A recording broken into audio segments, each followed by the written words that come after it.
রাসূল সাল্লাল্লাহু আলাইহি ওয়াসাল্লাম মদিনায় ঢুকতে না ঢুকতে সর্বপ্রথম একটা মসজিদ তৈরি করে ফেললেন, নাম দিলেন মসজিদে কোবা। আল্লাহর নবী বললেন, কেউ যদি ঘর থেকে ওযু সহকারে এসে এই মসজিদে 2 রাকাত নামাজ পড়ে, আল্লাহ তাআলা তার আমল নামায় 2টা ওমরার সওয়াব, মতান্তরে অন্য হাদিসে আসছে যে একটি কবুল ওমরার সওয়াব তার আমল নামায় দান করে দিবেন। নবীজি সাল্লাল্লাহু আলাইহি ওয়াসাল্লাম মদিনার ভিতরে ঢুকতে না ঢুকতে গিয়েই রাসূল সাল্লাল্লাহু আলাইহি ওয়াসাল্লাম আরেকটি মসজিদের জায়গা ক্রয় করলেন সাহাল এবং সোয়াইলের কাছ থেকে। আপনারা জানেন, বানাইলেন মসজিদে নববী, এরপর বানাইলেন মসজিদে গামামা, বানাইলেন মসজিদে এজাবা, বানাইলেন মসজিদে বেলাল। কত মসজিদ বানালেন, 156টা মসজিদ বানালেন। পরবর্তীতে যখন মক্কা বিজয় হলো 8ম হিজরিতে, রাসূল সাল্লাল্লাহু আলাইহি ওয়াসাল্লাম মক্কা বিজয়ের পরে 11 দিন মক্কায় অবস্থান করেছিলেন। সেই 11 দিনে আল্লাহর নবী 55টা মসজিদ উদ্বোধন করেছিলেন। তাহলে আমরা বুঝলামটা কি?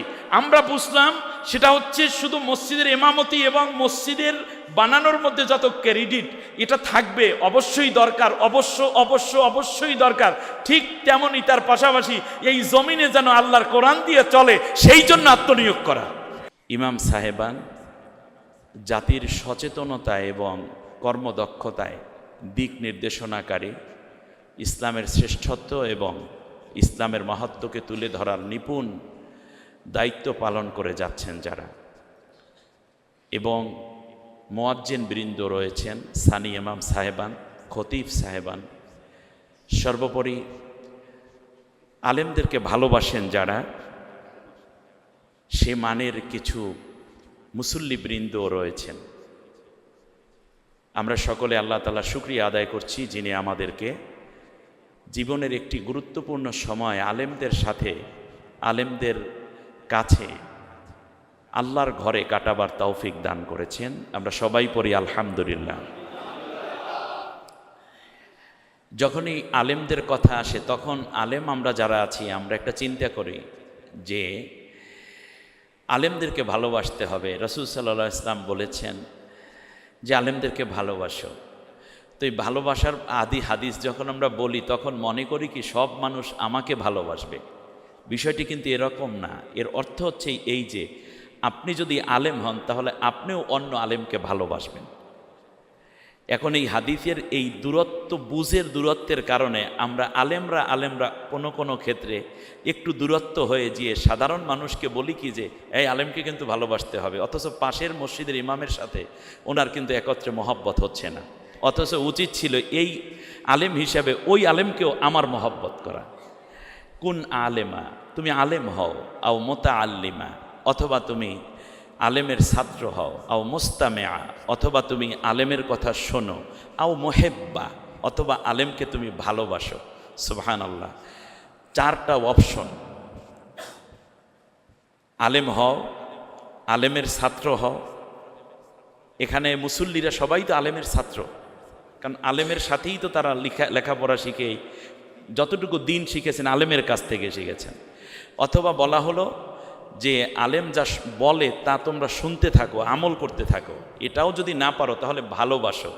এই ভালোবাসা বলতে গিয়ে শুধু মনে করি সাধারণ মানুষেরা আলেমকে ভালোবাসবে, অথচ তিনিই হাদিসটা বলছেন আলেমকে ভালোবাসো। অতএব আমরা আলেমরা যখন বেশি ভালোবাসবো তখন সাধারণ মুসল্লিদেরকে হাদিস বলার দরকার নাই, তারা বুঝে ফেলবে এটাই ইসলাম, এর মাধ্যমেই আল্লাহর রহমত পাওয়া যায়। কারণ মাইয়ুহিব্বাল উলামা ফাকা আন্নামা ইউহিব্বুনি, যে আলেমকে ভালোবাসে সে আমাকেই ভালোবাসে, আর যে আলেমকে ভালোবাসে কানা মাইয়া ফিল জান্নাহ, আমাকে যারা ভালোবাসবে আমার সাথে তাদের জান্নাত হয়ে যাবে। অপরদিকে রাসূল সাল্লাল্লাহু আলাইহি ওয়াসাল্লাম চমৎকার করে অন্য হাদিসের মধ্যে, এটা এসছে সুনানে নাসাই এবং মুসলিম শরীফে হাদিসটি এসছে, রাসূল সাল্লাল্লাহু আলাইহি ওয়াসাল্লাম বলেছেন লাইসা মিন উম্মতি মান লাম ইউজিল্লি কাবীরানা ওয়া ইয়ারহাম সাগীরানা ওয়া ইয়ারিফ লিআলিমিনা হাক্কাহু। যে রাসূল সাল্লাল্লাহু আলাইহি ওয়াসাল্লাম বলেছেন যে বড়কে শ্রদ্ধা করে না, ছোটকে স্নেহ করে না এবং আলেমদেরকে হৃদয় দিয়ে ভালোবাসতে পারল না, সে আমার উম্মত হতে পারে নাই।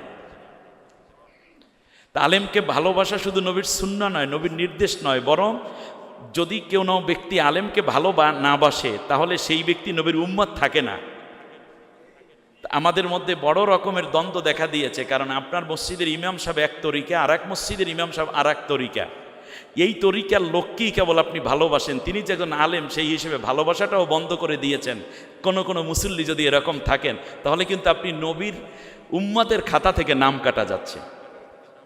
আমি একেবারে প্রথমেই এই কথাগুলো বলে নিলাম, এই জন্য সহজ হবে বলাটা, যাতে করে আমাদের কোনো দ্বন্দ্ব না থাকে, একজন আলেম হিসেবে আমরা শ্রদ্ধা করব, ঠিক আছে কিনা।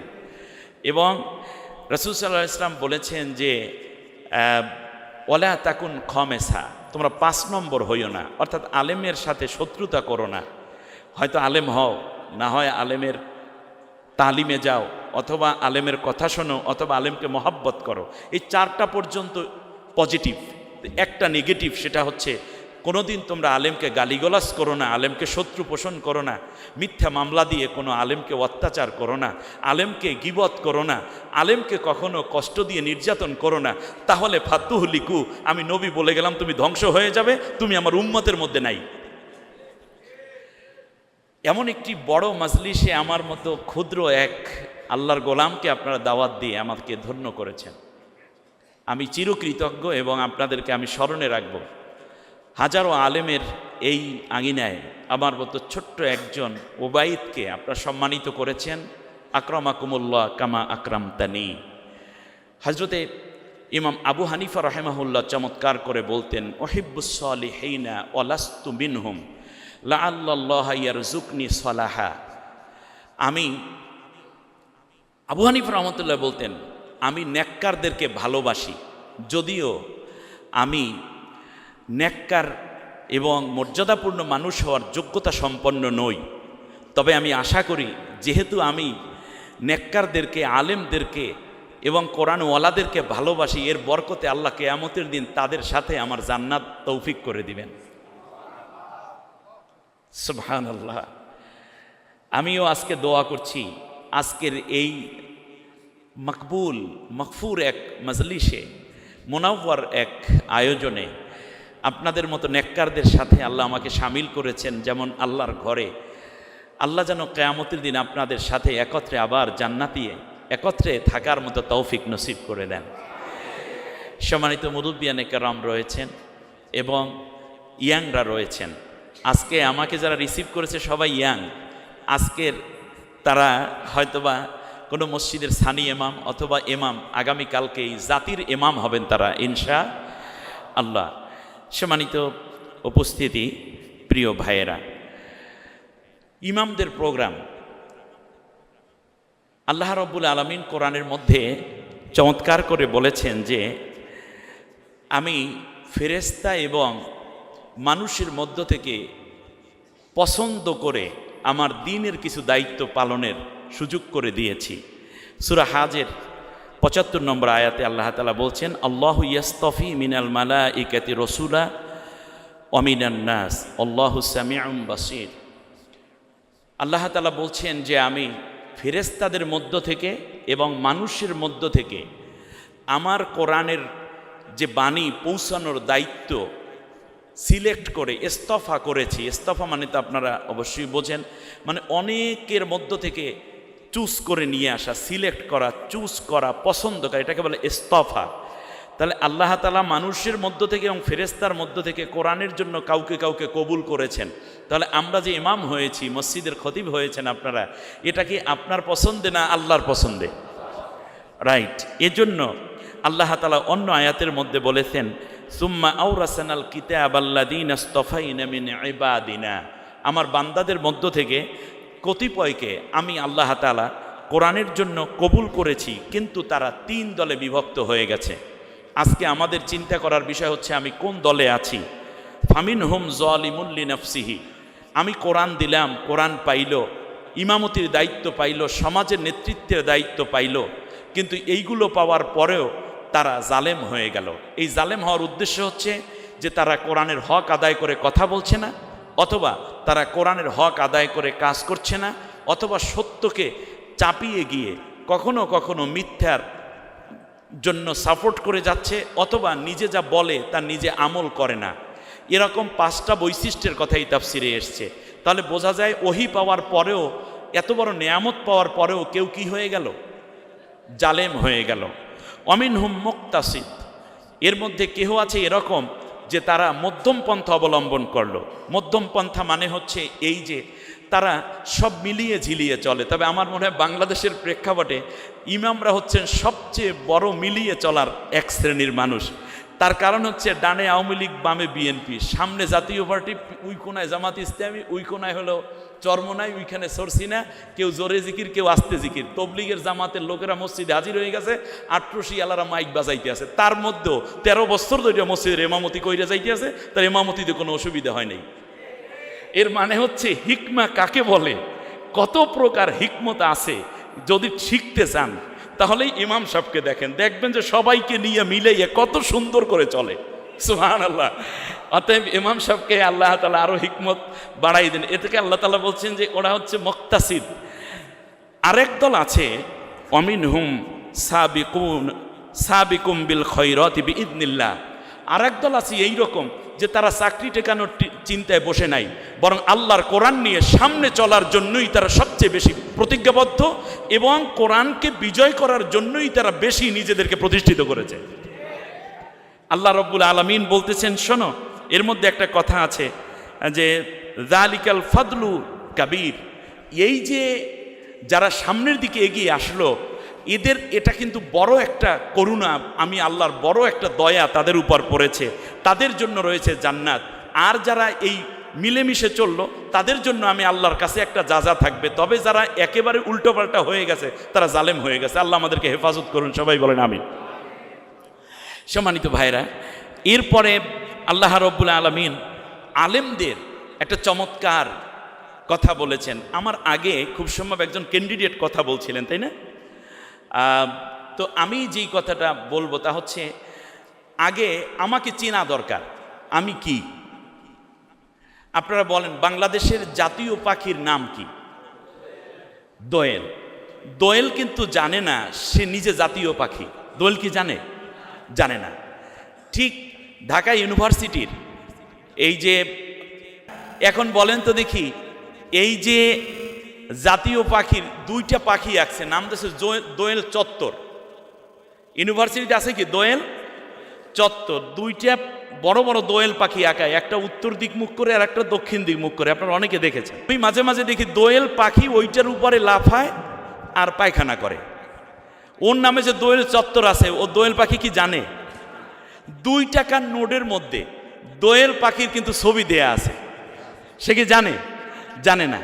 ঠিক তেমনই একজন আলেম এবং আমাদের আইম্মায়ে কেরাম, আমরা যারা আছি, আমরাও অনেক ক্ষেত্রে জানি না আল্লাহ তাআলা আমাদেরকে কত মর্যাদা দিয়েছেন, আল্লাহ তাআলা আমাদেরকে কত সম্মানিত করেছেন, তা আমরা জানি না। ওই দোয়েল পাখির মতো। বলেন কোন পাখির মতো? দোয়েল পাখির মতো। আগে আপনাকে আপনার মর্যাদাটা বুঝতে হবে। এজন্য আল্লাহ রব্বুল আলামিন কোরআনুল কারীমের মধ্যে আমাদের প্রসঙ্গে, আলেমদের প্রসঙ্গে বলছেন, ইন্নামা ইয়াখশাল্লাহা মিন ইবাদিহিল উলামা। এই পৃথিবীতে কত মানুষ আছে, কিন্তু আল্লাহ তাআলা বলছেন আমার একেবারে নিখাত ভয় করে যারা আমাকে একেবারে নিখাত ভয় করে, তারা হচ্ছে উলামায়ে কেরাম। সুবহানাল্লাহ।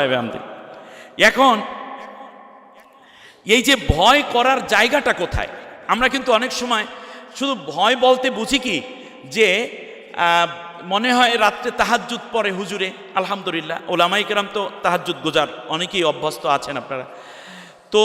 অথবা আল্লাহর ভয়ে কান্না করি, অথবা অনেক সময় দেখা যায় যে আল্লাহ রব্বুল আলামিন বলছেন আমাকে যারা ভয় করে তাদের বৈশিষ্ট্যটা শোনো। আমরা বৈশিষ্ট্যটা হারিয়ে ফেলেছি। একটু মনে করিয়ে দেওয়ার জন্য, উলামায়ে কেরামদের সামনে তো আমার নসিহা, ওয়াযাক্কির ফাইন্না যিকরা তানফাউল মুমিনিন, স্মরণ করিয়ে দাও, মোমেনদের জন্য স্মরণ করিয়ে দিলে উপকারে আসবে। আল্লাহ তাআলা বলছেন আল্লাযীনা ইউবাল্লিগুনা রিসালাতিল্লাহি ওয়া ইয়াখশাউনাহু ওয়া লা ইয়াখশাউনা আহাদান ইল্লাল্লাহ ওয়া কাফা বিল্লাহি হাসিবা।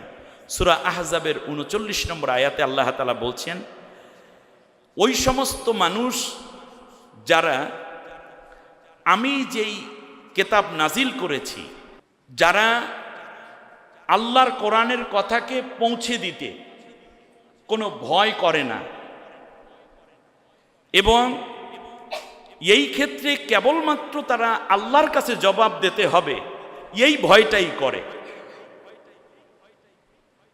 আল্লাহ তাআলা তাদের ব্যাপারে বলছেন যে ওরাই হলো আলেম, আর ওই আলেমদেরকেই আমি আল্লাহ সম্মানিত করি, কারণ হচ্ছে তারা আমাকে ছাড়া আর কাউকে ভয়, কারণ এই আল্লাহকে ছাড়া ভয় না করার অর্থ কি? অর্থ হচ্ছে আল্লাহর কথাকে পৌঁছে দেওয়ার ক্ষেত্রে তারা কোনো দ্বিধাদ্বন্দ্ব করে না, তারা কি হবে না না হবে এবং পরবর্তীতে কি আলোচনা করলো সমালোচনা করলো, এই সত্য উচ্চারণে তারা কোনো দ্বিধাদ্বন্দ্ব, সমালোচনাকারী সমালোচনাকে পরোয়া করে না। এই মানুষগুলোই হলো সত্যিকারার্থী আল্লাহর পছন্দের আলেম। তাদেরকে আল্লাহ বলছেন তারাই কেবল আমাকে ভয় করে যারা আলেম। কিন্তু আমরা যদি সত্য উচ্চারণের ক্ষেত্রে যদি ভয় করে থাকি, তাহলে কিয়ামতের দিন এই আম মুসল্লি যারা আছে এরাই আমাদের বিরুদ্ধে মামলা করবে। আল্লাহ তাআলা এই হুজুরের 20 বছর পর্যন্ত এই আমরা রেখেছিলাম, কিন্তু একটা সত্য কথা আমাদেরকে বলে নাই। কারণ মসজিদে যদি কখনো দেখা যায় যে কোনো ব্যক্তি অন্যায় করে, ইমাম সাহেব কিন্তু বলে না, অন্যায়টা বললে না জানি আবার উনি ওনাকে ধরে। এইরকম ভয় যাদের আছে, আমার মনে হয় তাদেরকে এখনই সিদ্ধান্ত নেওয়ার সময় যে ওই ব্যক্তিই কিন্তু কিয়ামতের দিন আপনার বিরুদ্ধে মামলা করবে যে আল্লাহ আমি ঘুষ খাইতাম, আমি দুর্নীতি করতাম, আমি মাদক চোরা কারবারির সাথে জড়িত ছিলাম, আমার চরিত্র খারাপ ছিল, আমি এলাকার মধ্যে ত্রাস করতাম, অথচ এই হুজুরের পিছনে নামাজ পড়তাম, এটা যে করা হারাম, এটা করা যে সম্পূর্ণ নাজায়েজ এবং পর্দা করা ফরজ, এই কথাগুলো তারা জোর করে আমাকে কেন বলে নাই? যদি বলতো তাহলে আমি ফিরে আসতাম। অতএব ওই ভাইয়ের কল্যাণের জন্য হলেও সত্যটা আপনার বলতেই হবে। সম্মানিত ভাইরা, এরপর আল্লাহ রব্বুল আলামিন আলেমদের ব্যাপারে চমৎকার অনেক মর্যাদা বলেছেন, আপনারা খুব ভালো করে জানেন। আল্লাহ তাআলা বলেছেন ইয়ারফাইল্লাহুল্লাযীনা আমানু মিনকুম আল্লাযীনা উতুল ইলমা দারাজাত, সূরা মুজাদালার 11 নম্বর আয়াত। আল্লাহ বলছেন আমি যাকে পছন্দ করেছি তাকে আমি আমার ইলমের জ্ঞান দিয়ে তাকে সমৃদ্ধ করেছি। সুবহানাল্লাহ। তাহলে আল্লাহ আমাদের কল্যাণের জন্য পছন্দ করে রেখেছেন। সুবহানাল্লাহি বিহামদি। আমি এই কল্যাণ প্রত্যাশী এবং কল্যাণে ধন্য এক বড় মহৎ জাতির সামনে, শ্রেণীর সামনে কথা বলছি। আল্লাহ রব্বুল আলামিন এরপর আবার বলছেন, দেখুন আল্লাহর কথা কত সুন্দর, ওয়ালাউ শি'না লারাফা'নাহু বিহা ওয়ালাকিন্নাহু আখলাদা ইলাল আরদি ওয়াত্তাবা'a হাওয়াহু মাথালুহু কামাথালিল কালব ইলা আখির আয়া। এখানে আমি একটু ছোট্ট করে পেছনে যেতে চাই। সূরা আরাফের মধ্যে আল্লাহ সুবহানাহু ওয়া তাআলা বলেছেন, ওই যে মুসা আলাইহিস সালাম যখন সত্য দ্বীনের দাওয়াত দিলেন, তখন ওই এলাকার মধ্যে সবচেয়ে বড় একজন আলেম ছিলেন, এরকম যার দোয়া আল্লাহ কবুল করেন, বদদোয়াও কবুল করেন। কত বড় বুজুর্গ আপনারা বুঝতে পেরেছেন? দোয়াও কবুল হয়, বদদোয়াও কবুল হয়ে যায়। তার নাম ছিল বালাম বিন বাওর, তাফসিরে এসেছে যেটা। তো মুসা আলাইহিস সালাম যখন দ্বীনের সত্য দাওয়াত দিলেন, ফেরাউন তাকে ডাকলো। কাকে? ওই বালাম বাওরকে ডেকে বলল, তোমার দোয়াও কবুল হয়, বদদোয়াও কবুল হয়, আর তোমাকে আমরা রাষ্ট্রীয়ভাবে অনেক পৃষ্ঠপোষকতার মাধ্যমে বড় করে তুলেছি, সুতরাং তুমি মুসার বিরুদ্ধে এখন বড় একটা বদদোয়া করে দাও, তাহলে আমার ওর বিরুদ্ধে বলারও দরকার নাই, যুদ্ধ করারও দরকার নাই, আর আমার রাষ্ট্রের ঝামেলাটা শেষ হয়ে যাবে, আমি যা চাই তাই করতে পারবো, অতএব ওর বিরুদ্ধে একটা বদদোয়া করে দাও। বালাম বিন বাওর বলল যে আমি হইলাম আল্লাহর অলি, আর তিনি হইলেন রসুল, রসুলের বিরুদ্ধে অলি দোয়া করলে অলির অবস্থা 12টা বাজবে, আমার অবস্থা খারাপ হয়ে যাবে, অতএব এই মানে যেখানে বদদোয়া করার জায়গা নাই এই রকম জায়গায় গিয়ে আমি বদদোয়া করতে রাজি না। বলল যে তাহলে তোমার ঘর বাড়ি যা দিয়েছি নিয়ে যাব, আবার জেলেও ঢুকাবো, এই 15-20 বছর ধরে যা দিয়েছি সবগুলা উদ্ধার করে নিয়ে যাব। স্ত্রীকে ডাকলো, বালাম বিন বাওরের স্ত্রীকে ভালো করে বুঝাইলো ফেরাউন। শেষ পর্যন্ত বালাম বিন বাওর রাজি হয়ে গেছে। কার বিরুদ্ধে বদদোয়া করবে? মুসা পয়গম্বরের বিরুদ্ধে। এখন বালাম বিন বাওর বলল আমি একা বদদোয়া করব না, তোমরাও আমার সাথে থাকো। তো সেখানে আরো কিছু লোকজন ফেরাউনের গেল, মাঠের মধ্যে গিয়ে বালাম বিন বাওর দোয়া করতেছে, বদদোয়া করতেছে, আল্লাহুম্মা হাল্লিকিল মুসা, এভাবে দোয়া করবে। আল্লাহুম্মা হাল্লিক বলতে গিয়ে জিহ্বা যখন উল্টাইয়া গেল, আল্লাহ তাআলা জিহ্বাটারে ধইরা বুক পর্যন্ত টেনে এনে লাগাইয়া দিলেন। তখন আল্লাহ তাআলা আয়াত নাজিল করলেন, ওয়ালাউ শি'না লারাফা'নাহু বিহা।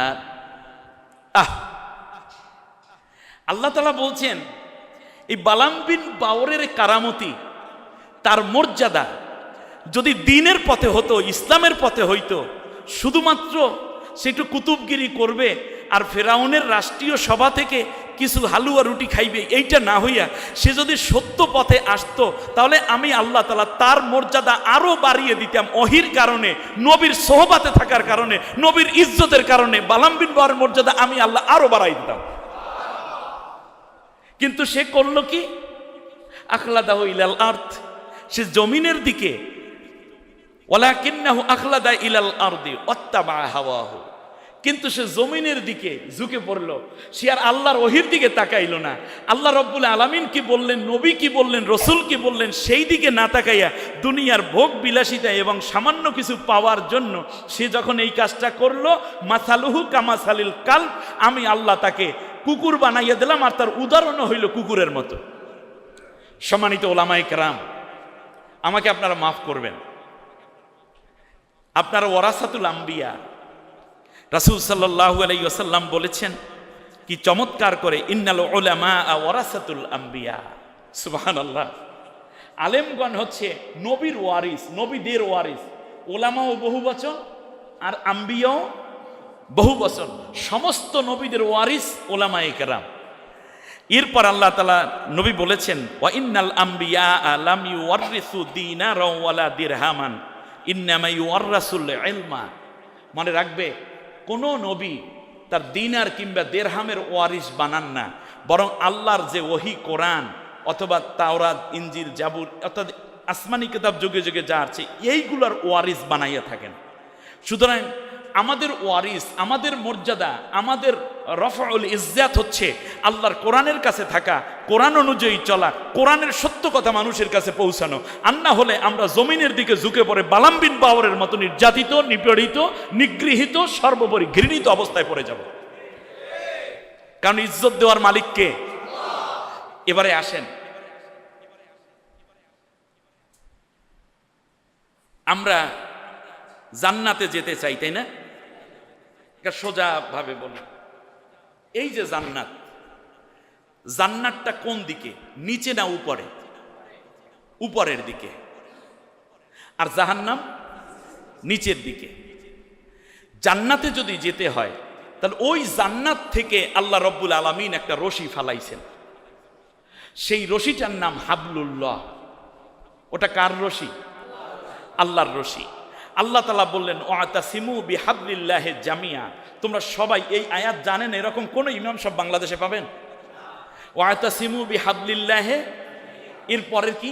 ওয়ালা তাফাররাকু, বিচ্ছিন্ন হয়ো না। তার কারণ হচ্ছে এই আয়াত দিয়ে উলামায়ে কেরাম আমরা ওয়াজ করি, কিন্তু আমরাও বিভিন্ন মত এবং দলে বিভক্ত হয়ে একে অন্যের বিরুদ্ধে যেন না বলি। যেহেতু আমি মুসল্লিদেরকে শোনাচ্ছি, আল্লাহর রজ্জুকে একত্রভাবে শক্ত করে ধারণ করো, এই ওয়াজ আপনি করেন। এখানে যারাই আছি আমরা সবাই কিন্তু এই ওয়াজটা খুব ভালো করে করি, কিন্তু ওয়াতাসিমু বিহাবলিল্লাহ মানে আমার রশি ধরো, হাবলিল্লাহ না, হাবলি হয়ে গেছে।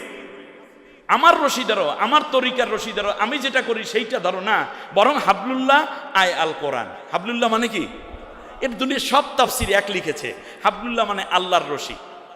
এখন এই হাবলুল্লাহকে ধরতে হবে কি একা একা না সবাই মিলে? সবাই মিলে। আল্লাহ তাআলা আমাদেরকে সম্মানিত করেছেন বলি রফা করেছেন আমাদের ইজ্জতকে। এই জন্য আল্লাহ দুনিয়ায় পাঠাইলেন রশি এবং বললেন রশিটা শক্ত করে ধরো। আল্লাহর রশি যেমন আসলো, শয়তান চ্যালেঞ্জ করে বলল যে আমরাও কিছু রশি ফালাবো। এখন মানব রচিত যত রশি আছে, যত রকম রশি আছে, সেটা সমাজতন্ত্রের রশি বলেন, পুঁজিবাদের রশি বলেন, কিংবা ক্যাপিটালিজমের রশি বলেন, যত ইজমের রশি আছে, এই রশিগুলো মানুষে বানাইছে। এগুলো কি উপরে নিবে না নিচে টানবে? কারণ যেই দিন আল্লাহ তাআলা রশি ফেলবেন, সেই দিন শয়তান চ্যালেঞ্জ করে বলেছিল যে আল্লাহ তোমার একটা মানুষকেও আমি জান্নাতে আসতে দেব না। তার কারণ সুম্মা লাইয়াতিয়ান্নাহুম মিন বাইনি আইদিহিম ওয়া মিন খালফিহিম অমিন আইমানিহিম ওয়া আন শিমাইলিহিম, তা চার দিক থেকে আমি রশি ফেলবো, ওই রশিগুলো ধরতে বলবো, আর ওই রশি যারা ধরবে সুম্মা রাদাদনাহু আসফালা সাফিলিন, একেবারে জাহান্নামের নিচে নিয়ে যাইব। আল্লাহ রাব্বুল আলামিন বললেন কিচ্ছু করতে পারবি না, তুই চার দিক থেকে রশি ফেলে আমার বান্দাকে জাহান্নামের নিচে টানতে চাইবি, আর আমি আল্লাহ উপর থেকে রশি নাজিল করব। উপর বলতে, নাজিল বলতে কি বোঝায়? একটু বোতল দেন তো। নাজিল বলতে কি বোঝায়? নাজিলটা তো আমরা জানি, উলামায়ে কেরাম এখানে আছেন, এই যে দেখেন উপর থেকে যেই জিনিস পড়ে ওইটার নাম কি? এইটা কি হচ্ছে? নাজিল হচ্ছে, এই পানি নাজিল হচ্ছে, ঠিক না? আল্লাহ তাআলা কোরআন নাজিল করছেন কোন দিক থেকে? বাস, উপর থেকে আল্লাহ তাআলা কোরআন নাজিল করলেন। শয়তান কিন্তু একটা মজার ব্যাপার ঘটাইছিল এখানে, আল্লাহ তাআলার কুদরতটা দেখেন। সেটা হচ্ছে কি, শয়তান বলল চার দিক থেকে আমি তাকে বিভ্রান্ত করব, কিন্তু উপর থেকে আসবো এ কথা কিন্তু বলে নাই। নিচ থেকে আসবো, ডানে থেকে আসবো, বামে থেকে আসবো, সামনে থেকে পিছন থেকে। আল্লাহ কয় তুই চার দিক থেকে আসবি, আমি আল্লাহ উপর থেকে একটা রশি ফালাবো, এই রশিটা যারা ধরবে আমি সবাইকে টেনে জান্নাতে নিয়ে আসবো।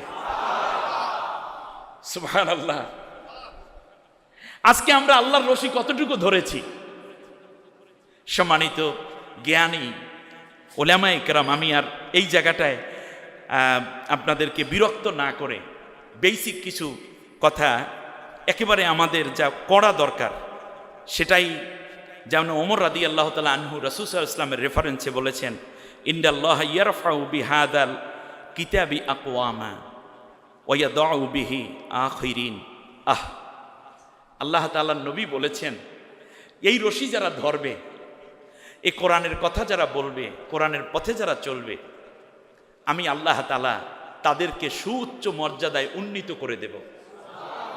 আর এই কোরআনকে ছেড়ে দেওয়ার কারণেই একটি জাতি নিচে থেকে আরো নিচে অবদমিত হয়ে যাবে। এরপরে রাসূল সাল্লাল্লাহু আলাইহি ওয়াসাল্লাম বলেছেন যে, শোনো আমার উম্মতেরা, আমার যে উলামায়ে কেরাম যারা রয়েছেন, এদের সবচেয়ে বড় বৈশিষ্ট্য হচ্ছে যে তারা যা পড়ে, যা জানে, ইয়ামালুনা বিহা, তার উপর তারা আমল করে। তার উপর তারা কি করে?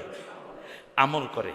সম্মানিত ভাইরা, রাসূল সাল্লাল্লাহু আলাইহি ওয়াসাল্লাম এজন্য আমাদেরকে যতগুলো কথা বলেছেন তার মধ্যে অন্যতম কথা হচ্ছে যে তোমরা আমার ওয়ারিস, আর আমি দিনার দিরহাম রেখে যাইনি, আমি আল্লাহর কোরআনকে রেখে গেছি। আমাদের কিছু মৌলিক বৈশিষ্ট্য থাকা দরকার, আমরা যেন এমন হয়ে না যাই। একেবারে আমাকে আমি নসিহা করছি, একজন ইমামের কাছে মুসল্লিরা কি চায় এইটা ইমাম সাহেবের বুঝতে হবে। একজন ইমামের কাছে মুসল্লিরা স্বাভাবিকভাবে অভিভাবক সুলভ আচরণ চায়। আমার এই কথাটার সাথে আশা করি আপনারা একমত হবেন, কারণ মনের অনেক কষ্ট এসে ইমাম সাহেবের কাছে অনেকে পেশ করেন। আপনার এই অভিভাবকের জায়গাটা যেন আপনার ঠিক থাকে, আমানতদারিতা, ওয়াদা পালন, ঠিক তার পাশাপাশি নৈতিক মানদণ্ড, এবং আপনার নিজের দিকে যত না তাকান তার চেয়ে উম্মার প্রতি বেশি দরদ দিয়ে কাজ করলেই আপনার সম্মান ইজ্জতকে বৃদ্ধি করে দেবেন কে? আল্লাহ সুবহানাহু ওয়া তাআলা। রাসূল সাল্লাল্লাহু আলাইহি ওয়াসাল্লাম এজন্য আমাদেরকে একেবারে শেষবারে যে আমানতটুকু রেখে গেছেন, তারাকতু ফিকুম আমরাইন লান তাদিল্লু মা তামাসসাকতুম বিহিমা কিতাবাল্লাহি ওয়া সুন্নাতা রাসূলি, যে শোনো আমি তোমাদের কাছে দুটো জিনিস রেখে যাচ্ছি। এই দুইটো জিনিস হচ্ছে, একটা আল্লাহর কোরআন, আরেকটি হচ্ছে নবীর আদর্শ সুন্নাহ। এই দুটো জিনিস আজ সমাজ থেকে উঠে গেছে। আমি আপনাদেরকে আবার সতর্ক করছি, সেটা হচ্ছে 20 বছর পর্যন্ত মসজিদের ইমামতি করেন এরকম অনেক ইমাম সাহেবান এখানে আছেন। আমার একটা ছোট্ট বিনয়ের সাথে জিজ্ঞাসা, 20 বছরে এমনকি আপনার জীবনে অনেকে সাফল্য এনেছেন, কিন্তু এরকমও কেউ কি আছেন যে আপনি ফজরের নামাজে উপস্থিত না হলে আপনার জায়গায় দাঁড়িয়ে যে এমামতি করবেন এরকম মুসল্লি কয়জন বানিয়েছেন? আপনি 200 বছর এমামতি করলেও লাভ হবে না যদি আপনি আপনার মুসল্লিকে দ্বীনের তালিমের আলোকে না গড়ে তোলেন। দ্বিতীয় যেই কথাটি, তা হচ্ছে আমি নসিহত করছি আমাকে এবং আপনাদেরকে নিয়ে, আমরা আলেমে যদি শ্রদ্ধাবোধ তৈরি না করতে পারি, সাধারণ মানুষ আমাদেরকে শ্রদ্ধা দেখাবে না, সম্মান দেখাবে না। তৃতীয় যেটা, সেটা হচ্ছে রাসূল সাল্লাল্লাহু আলাইহি ওয়াসাল্লাম শুধুমাত্র মসজিদের ইমাম ছিলেন না, তিনি নামাজেরও ইমাম ছিলেন, সমাজেরও ইমাম ছিলেন। আপনি যেই দিন শুধু নামাজের ইমাম হয়ে গেছেন, সেই দিন থেকে আপনি মূলত ইমামের যেই কোয়ালিটি, ইমামের যেই দাবি এবং ইমাম হওয়ার পরে যেই সম্মানবোধ এবং ইজ্জত পাওয়ার কথা, সেইটা থেকে আপনি হারিয়ে গেছেন। তার কারণ সমাজের মধ্যে যদি নেক মানুষের নেতৃত্ব না আসে, তাহলে শুধু নামাজের নেক নেতৃত্ব দিয়ে কোনোদিন একটি সুন্দর সমাজ এবং উন্নত জাতি পাওয়া আকাঙ্ক্ষা করতে পারবেন না। তার প্রমাণ হচ্ছে ইমাম সাহেব নিজে যদি একজোড়া নতুন জুতা কেনে, উনি ভরসা করে যে ওই বাইরে জুতা রেখে এখানে এসে নামাজ পড়াবেন, এই সাহসটুকু করেন না। তার কারণ তিনি জানেন ওটা ইমামের জুতা না খতিবের জুতা, ওইটা চিন্তা করবে না, নিয়ে যাইবে। তাহলে 20 বছর পর্যন্ত একটি সমাজে নামাজ পড়ানোর পরে একজোড়া জোতার নিরাপত্তা দিয়ে যদি মুসল্লি তৈরি করা আপনার দ্বারা সম্ভব না হয়, তাহলে বুঝতে হবে ইমামের দায়িত্ব শুধু মসজিদের মধ্যে ইমামতি করা নয়, বরং যেই সমাজের মানুষেরা নামাজ পড়ল, মসজিদ যেমন পবিত্র রাখা হইল, ঠিক তেমনি সমাজটাকেও গুনাহ থেকে পবিত্র রাখা তার দায়িত্ব, এবং এই নেতৃত্বটা ওখানেও দিতে হবে।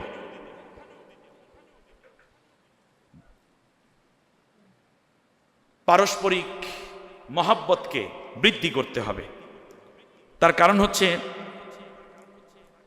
রাসূল সাল্লাল্লাহু আলাইহি ওয়াসাল্লাম আমাদেরকে যেই শিক্ষাটা দিয়েছেন, সেটা হচ্ছে মক্কাতে নবী সাল্লাল্লাহু আলাইহি ওয়াসাল্লাম যতদিন ছিলেন ততদিন আল্লাহর নবী একটাও মসজিদ বানান নাই। খুব ভালো করে দেখুন, একটি মসজিদও বানান নাই। 13 বছর কোরআনের দাওয়াত দিলেন। মদিনায় রাসূল সাল্লাল্লাহু আলাইহি ওয়াসাল্লাম চলে গেলেন 10 বছর, 156টা মসজিদ তৈরি করেছেন। কারণটা কি? কারণ হচ্ছে নবী সাল্লাল্লাহু আলাইহি ওয়াসাল্লাম মক্কাতে যতদিন ছিলেন ততদিন ওই মক্কার শাসন ব্যবস্থা ছিল আবু জেহেল, আবু লাহাব, উতবা, সাইবারা রাষ্ট্র ব্যবস্থা পরিচালনা করত। তাহলে জমিনটা ছিল কাদের দখলে? আবু জেহেল, আবু লাহাবদের দখলে। তাহলে এই ঘরটা কার ঘর বলেন তো? এই মসজিদটা আল্লাহ তাআলার ঘর। তাহলে ওখানে আবু জেহেল, আবু লাহাবদের দখলে পরিচালিত জমিন হওয়ার কারণে আল্লাহর ঘর তারা নবী বানান নাই। তার কারণ হচ্ছে আগে ঘর না আগে জমিন। এজন্য আল্লাহ বলছেন ইন্নী জাইলুন ফিল আরদে খলিফা, তোমাকে জমিনের খলিফা বানিয়েছি। জমিন উদ্ধার করতে নবী পারেন নাই 13 বছরে। মদিনায় গিয়ে যখন জমিন উদ্ধার হলো, মদিনার লোকেরা বলল, মুহাম্মদ তুমি আমাদের এই সমাজটা চালাও, তুমি নেতৃত্ব দাও। নবী আকরাম সাল্লাল্লাহু তাআলা আলাইহি ওয়াসাল্লাম আস্তে করে বললেন যে আমি যদি এখানে রাষ্ট্র চালাতে চাই, দায়িত্ব দাও, তার রাষ্ট্র চালানো অনেক কষ্টের কাজ। তাহলে আমি কিন্তু তোমাদের সংবিধান এবং বিধান দিয়ে রাষ্ট্র চালাবো না, আমি আল্লাহর কোরআন দিয়ে চালাবো। সবাই ইহুদি, বৌদ্ধ, খ্রিস্টান, মোজাসি সবাই বলল, মুহাম্মদ আল্লাহর কোরআনের আইন সবচেয়ে ভালো, আল্লাহ সবার বড়, অতএব আল্লাহটা দিয়ে চালাইলে আমাদের কোনো আপত্তি থাকবে না। রাসূল সাল্লাল্লাহু আলাইহি ওয়াসাল্লাম মদিনায় ঢুকতে না ঢুকতে সর্বপ্রথম একটা মসজিদ তৈরি করে ফেললেন, নাম দিলেন মসজিদে কোবা। আল্লাহর নবী বললেন, কেউ যদি ঘর থেকে ওযু সহকারে এসে এই মসজিদে 2 রাকাত নামাজ পড়ে, আল্লাহ তাআলা তার আমল নামায় 2টা ওমরার সওয়াব, মতান্তরে অন্য হাদিসে আসছে যে একটি কবুল ওমরার সওয়াব তার আমল নামায় দান করে দিবেন। নবীজি সাল্লাল্লাহু আলাইহি ওয়াসাল্লাম মদিনার ভিতরে ঢুকতে না ঢুকতে গিয়েই রাসূল সাল্লাল্লাহু আলাইহি ওয়াসাল্লাম আরেকটি মসজিদের জায়গা ক্রয় করলেন সাহাল এবং সোহাইলের কাছ থেকে। আপনারা জানেন, বানাইলেন মসজিদে নববী, এরপর বানাইলেন মসজিদে গামামা, বানাইলেন মসজিদে এজাবা, বানাইলেন মসজিদে বেলাল। কত মসজিদ বানালেন, 156টা মসজিদ বানালেন। পরবর্তীতে যখন মক্কা বিজয় হলো অষ্টম হিজরিতে, রাসূল সাল্লাল্লাহু আলাইহি ওয়াসাল্লাম মক্কা বিজয়ের পরে 11 দিন মক্কায় অবস্থান করেছিলেন। সেই 11 দিনে আল্লাহ নবী 55টা মসজিদ উদ্বোধন করেছিলেন। তাহলে আমরা বুঝলামটা কি? আমরা বুঝলাম সেটা হচ্ছে শুধু মসজিদের ইমামতি এবং মসজিদের বানানোর মধ্যে যত ক্রেডিট এটা থাকবে অবশ্যই দরকার, অবশ্যই দরকার। ঠিক তেমনই তার পাশাপাশি এই জমিনে যেন আল্লাহর কোরআন দিয়ে চলে সেই জন্য আত্মনিয়োগ করা।